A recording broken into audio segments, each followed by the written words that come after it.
ಪ್ರತಿದಿನ ಅಡುಗೆಗೆ ಬಳಸೋ ಎಣ್ಣೆ ನಿಮ್ಮ ಹೃದಯಕ್ಕೆ ನೇರ ಅಪಾಯ ತಂದೊಡ್ಡುತ್ತಿರಬಹುದು ಅಂದ್ರೆ ನಂಬ್ತೀರಾ? ಮಾರುಕಟ್ಟೆಯಲ್ಲಿ ಸಿಗೋ 10 ಎಣ್ಣೆಗಳ ನಡುವೆ ಯಾವ ಎಣ್ಣೆ ಆರೋಗ್ಯಕ್ಕೆ ಸೂಕ್ತ ಅಂತ ಗೊಂದಲ ಇದ್ಯಾ?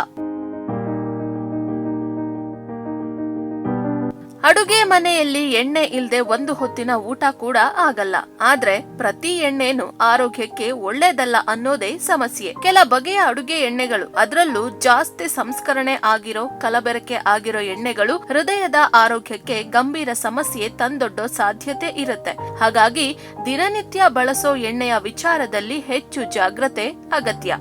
ಇಂಥ ಗೊಂದಲದ ನಡುವೆ ಆರೋಗ್ಯ ತಜ್ಞರು ಸೂಚಿಸೋ ಒಂದು ಉತ್ತಮ ಪರ್ಯಾಯ ಇದೆ: ಕಡಲೆಕಾಯಿ ಎಣ್ಣೆ. ಆಯುಷ್ ವೈದ್ಯಕೀಯ ಅಧಿಕಾರಿ ಅವರ ಪ್ರಕಾರ ಈ ಎಣ್ಣೆಯಲ್ಲಿ ಅಪರ್ಯಾಪ್ತ ಕೊಬ್ಬು, ವಿಟಮಿನ್ ಇ ಮತ್ತು ಉತ್ಕರ್ಷಣ ನಿರೋಧಕಗಳಂತ ಪೋಷಕಾಂಶಗಳಿವೆ. ಇವು ದೇಹಕ್ಕೆ ಬೇಕಾದ ಪೋಷಣೆ ಕೊಡೋದ್ರ ಜೊತೆಗೆ ಹೃದಯದ ಆರೋಗ್ಯವನ್ನು ಕಾಪಾಡಬಲ್ಲಂತವು. ಇನ್ನು ಸ್ವಲ್ಪ ವೈಜ್ಞಾನಿಕವಾಗಿ ನೋಡೋಣ. ಕಡಲೆಕಾಯಿ ಎಣ್ಣೆಯಲ್ಲಿ ಸುಮಾರು 50% monounsaturated fat, 30% polyunsaturated fat ಇರುತ್ತೆ. ಇದೇ ತರಹದ ಕೊಬ್ಬು ಆಲಿವ್ ಆಯಿಲ್ ನಲ್ಲೂ ಸಿಗುತ್ತೆ.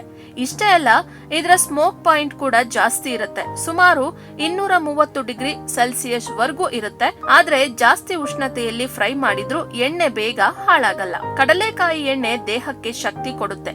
ಇದ್ರಲ್ಲಿರೋ ವಿಟಮಿನ್ ಇ ಚರ್ಮ ಮತ್ತು ದೇಹದ ಜೀವಕೋಶಗಳನ್ನ ಫ್ರೀ ರಾಡಿಕಲ್ ಗಳಿಂದ ಆಗೋ ಹಾನಿಯಿಂದ ರಕ್ಷಿಸುತ್ತೆ. ಸಮತೋಲಿತ ಆಹಾರ, ನಿಯಮಿತ ವ್ಯಾಯಾಮದ ಜೊತೆ ಈ ಎಣ್ಣೆ ಸೇವಿಸಿದ್ರೆ ಕೆಟ್ಟ ಕೊಲೆಸ್ಟ್ರಾಲ್ ನಿಯಂತ್ರಣಕ್ಕೆ ಸಹಾಯ ಆಗತ್ತೆ.